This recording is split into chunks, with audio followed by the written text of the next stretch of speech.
Halo semuanya, perkenalkan, nama saya Sutrisno Utomo, calon pegawai negeri sipil Jabatan Pekerja Sosial Ahli Pertama di Direktorat Pelayanan Dasar, Deputi Bidang Sosial, Budaya, dan Pemberdayaan Masyarakat, Otorita Ibu Kota Nusantara. Pegawai negeri sipil merupakan unsur utama sumber daya manusia aparatur negara yang memiliki peranan penting dalam penyelenggaraan pemerintahan dan pembangunan. Sebagai bagian dari aparatur sipil negara atau ASN, PNS berkedudukan sebagai pelaksana kebijakan publik, pelayan publik, serta perekat dan pemersatu bangsa.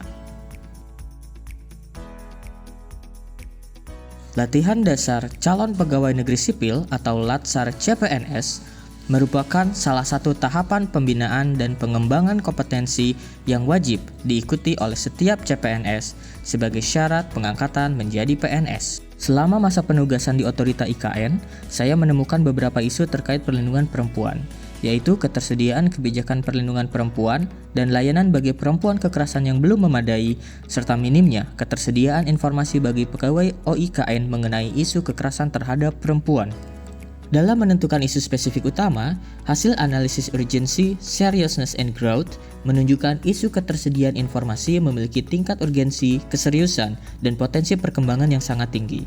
Isu minimnya ketersediaan informasi memiliki urgensi yang tinggi karena IKN sedang dalam tahap pembangunan, sehingga diperlukan fondasi tata kelola kelembagaan yang berperspektif gender sejak awal untuk mencegah terjadinya pengabaian terhadap perlindungan perempuan.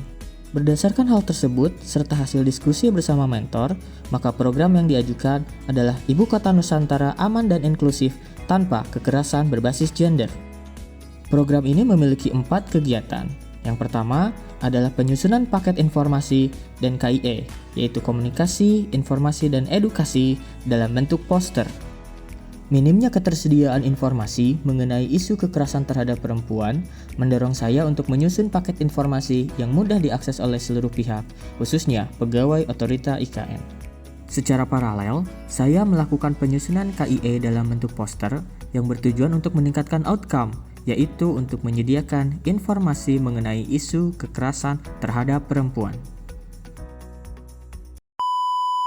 Dalam proses penyusunan paket informasi dan poster, nilai utama yang diimplementasikan yaitu nilai berorientasi pelayanan, kompeten, dan adaptif.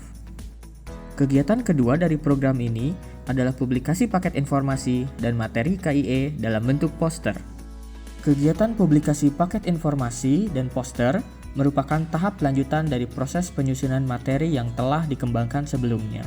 Kegiatan publikasi dilakukan dengan penyebaran paket informasi dalam bentuk file dokumen PDF di grup WhatsApp, sehingga mudah diakses oleh banyak pihak. Kegiatan publikasi ini dilandaskan berdasarkan nilai berorientasi pelayanan, adaptif, dan kolaboratif. Selanjutnya, KIE dalam bentuk poster disebarluaskan tidak hanya melalui grup WhatsApp secara digital, namun juga dicetak dan diletakkan di ruang publik sehingga dapat dilihat langsung oleh insan Otorita Ibu Kota Nusantara.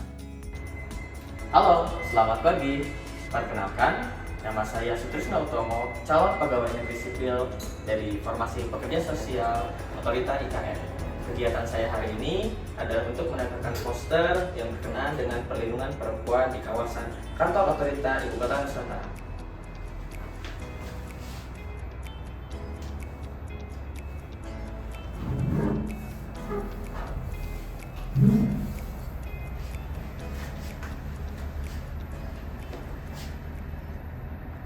Secara strategis, saya menempelkan poster di lift pegawai, lift barang, dan pantry, di mana lokasi-lokasi tersebut cenderung banyak diakses oleh bukan hanya pegawai Otorita IKN, tetapi juga semua orang yang berkunjung atau mengakses kantor Otorita Ibu Kota Nusantara.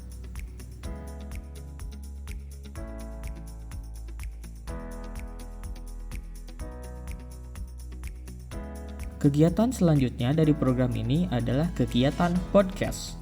Kegiatan produksi podcast bertujuan sebagai media edukasi alternatif dalam mendukung upaya penyebarluasan informasi mengenai pembangunan sosial yang aman, inklusif, dan bebas dari kekerasan berbasis gender di Ibu Kota Nusantara. Podcast dipilih karena mampu menyajikan pesan komunikasi secara lebih interaktif dan mendalam melalui format percakapan ringan yang mudah diakses oleh berbagai lapisan masyarakat. Proses kegiatan podcast meliputi penyusunan naskah dan daftar pertanyaan, koordinasi dengan narasumber, perekaman, serta publikasi hasil podcast melalui media sosial YouTube. Berbeda dengan paket informasi yang disusun dalam bentuk dokumen yang harus dibaca, podcast dapat didengarkan ketika melakukan kegiatan lainnya. Podcast disusun berdasarkan kepada nilai berorientasi pelayanan, kompeten, dan kolaboratif. Kegiatan terakhir dari program ini adalah kuesioner evaluasi. Kegiatan kuesioner evaluasi merupakan langkah strategis dalam mengukur tingkat pemahaman, penerimaan, serta efektivitas penyampaian pesan dari program Ibu Kota Nusantara Aman dan Inklusif tanpa kekerasan berbasis gender. Melalui kuesioner evaluasi, diperoleh umpan balik yang objektif dari penerima manfaat program sehingga dapat menjadi dasar dalam penyempurnaan program di masa yang akan datang. Distribusi kuesioner dilakukan melalui platform digital agar lebih efisien dan menjangkau responden yang lebih luas. Kegiatan ini dilaksanakan berdasarkan nilai akuntabel, harmonis, dan adaptif. Berdasarkan kepada kuesioner yang telah disebar, 63,2% responden menjawab sangat setuju bahwa paket informasi, poster, dan podcast telah membantu responden untuk memahami isu kekerasan berbasis gender, khususnya kekerasan terhadap perempuan. Selanjutnya, 63,2% responden menjawab bahwa paket informasi, poster, dan podcast sangat bermanfaat bagi responden. Pada pertanyaan selanjutnya, 100% responden setuju bahwa diperlukan kegiatan lanjutan yang berkaitan dengan perlindungan perempuan. 3 kegiatan utama yang dipilih oleh responden adalah kegiatan seminar pada 52,6%, sosialisasi pada 47,4%, dan kegiatan aksi sosial pada 36,8%. Pembangunan IKN bukan hanya sekedar membangun gedung, tetapi juga membangun masa depan Indonesia. Mari ciptakan ibu kota Nusantara yang aman, inklusif, dan bebas dari kekerasan.